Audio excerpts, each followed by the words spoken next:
Voilà donc balma Facebook ma obé salam alaikum. Au balma ke Idriss Martinez Konipodo.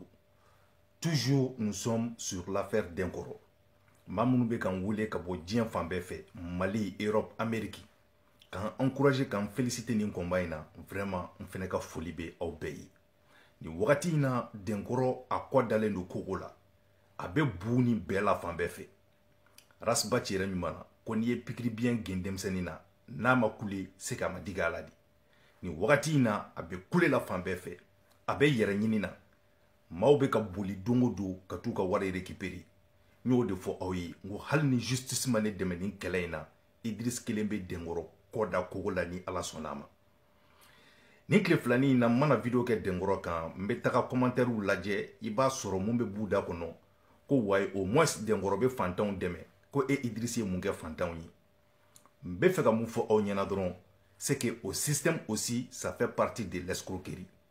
Dengorobeka mourom yera la degi, nabe fo mako Madoff, le plus grand escroc du monde. ORFN kumbe don de ke œuvre caritatif nounou, kataka association na kata wardouma. Ola ni moko kodro kidna dofa Madoff ma, moko be wuli kablila. Mena Madoff ka video mouji, au baye, journaliste mousso dobi, ale be enquête mené ka donc ko Madoff ka ko escroquerie bala mais aba essayer ka be mɔgɔw la alerte yɔrɔ min na o mɔgɔ kelen olu yɛrɛ be wuli ka dɔgɔya ko parce que ko Madoff a un bon cœur ko Madoff be ɲɛ mɔgɔw ma bon Denkoro be ko système de kɛ n'a be wuli ka taa essence di mɔgɔw ma n'a be wuli ka taga sungurubaw fɛ ka taa wari d'olu ma pour que k'a yɛrɛ koja mɔgɔw ye raison pour laquelle i ka commentaire la fantanw b'o de ye u be boli ka na waye Denkoro be ka ɲɛ fantanw ma ça fait partie de la super chérie. Donc, Balion, anga dje, anga Madoff ka vidéo lajé, au ka lajé, n'a sur différence abani Denkoro ni nyonche. Nyo refini na Denkoro. Il fallait pas me provoquer. Il fallait pas aller katrane toko tien kone a essayer ko kan terke bla kataka wara minila. C'est ça, je suis plus déterminé que jamais. Balmao, anga dje, anga Denkoro Madoff.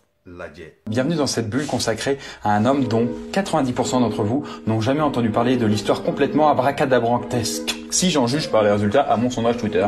Son nom ne vous dit peut-être en effet rien, mais pourtant il était considéré comme un génie. Pour beaucoup, c'était le meilleur et le plus grand financier du monde.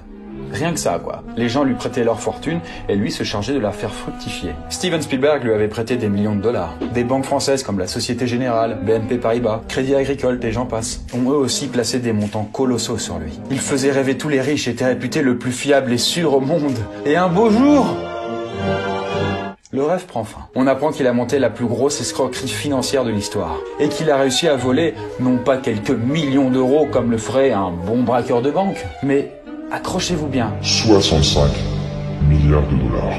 Aujourd'hui, découvrons l'escroquerie de Bernard Madoff.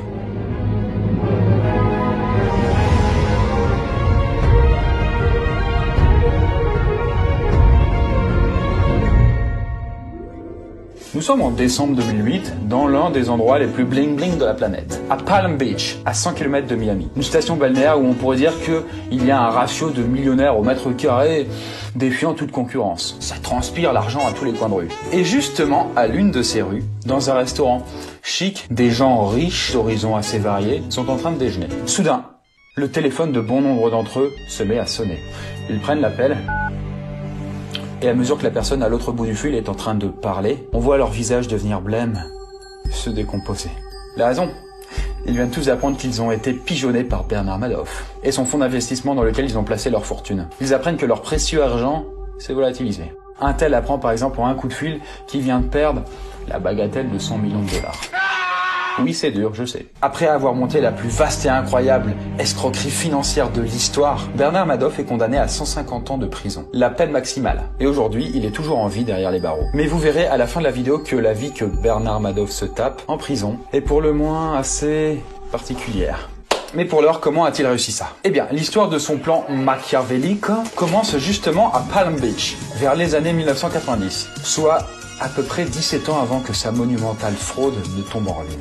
Alors pour vous faire le topo, à Palm Beach, pour être bien vu, il faut faire partie au moins de l'un de ces nombreux clubs. Les clubs proposent alors à leurs membres des activités comme le golf et surtout la possibilité d'organiser des soirées et ce genre de trucs avec leurs nombreux membres. Millionnaires bien sûr. Sauf que pour entrer dans le club, bien sûr, c'est pas en grattant un truc tic-tac. Il faut en effet payer des droits d'entrée, puis reverser une sorte de cotisation au club chaque année. Madoff fait pas les choses à moitié, il rentre dans le club le plus cher et le plus prisé de Palm Beach, le Palm Beach Country Club.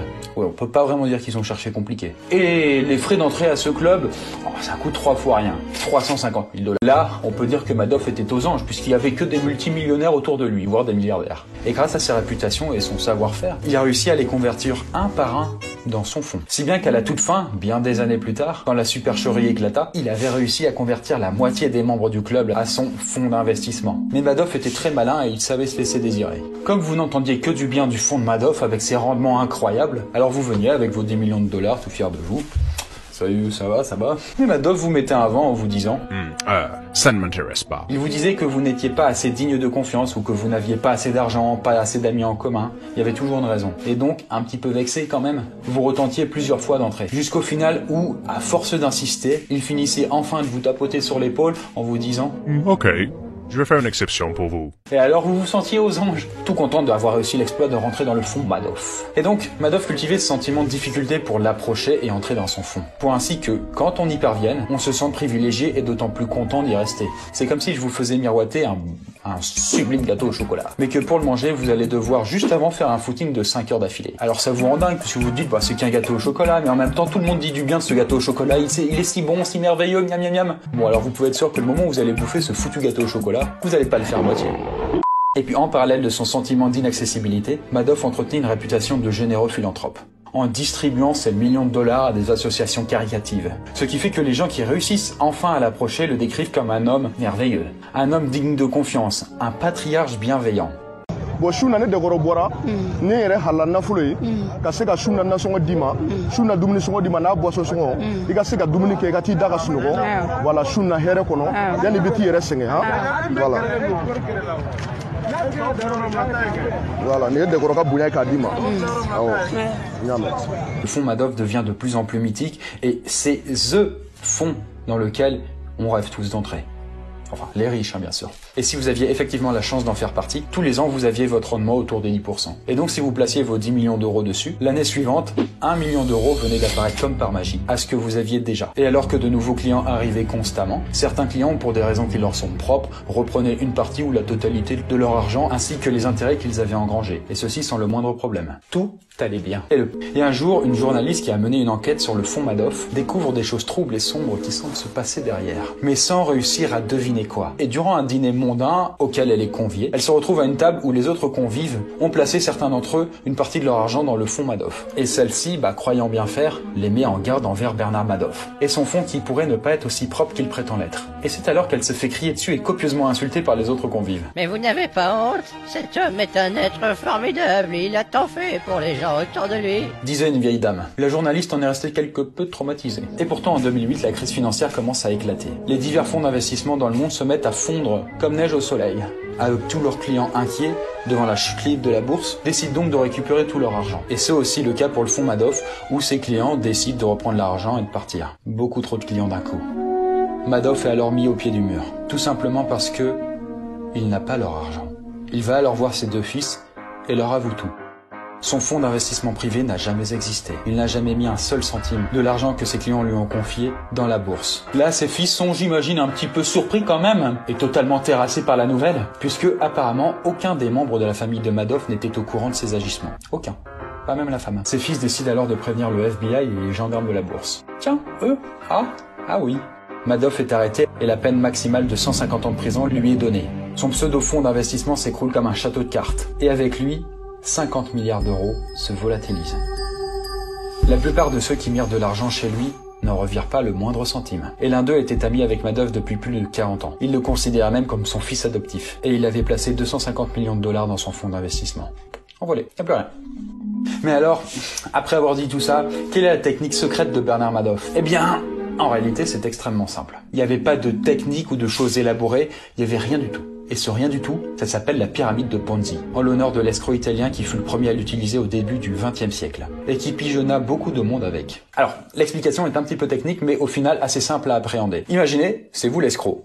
Bonjour. Vous allez voir un ami et vous lui dites, tiens, prête-moi tes 100 pins. Si tu les mets avec moi, si tu me prêtes tes 100 pins tous les mois, tu gagneras 10% de pins en plus par rapport à ce que tu m'as donné. Votre ami, tout excité de faire une bonne affaire, vous file ses 100 pins.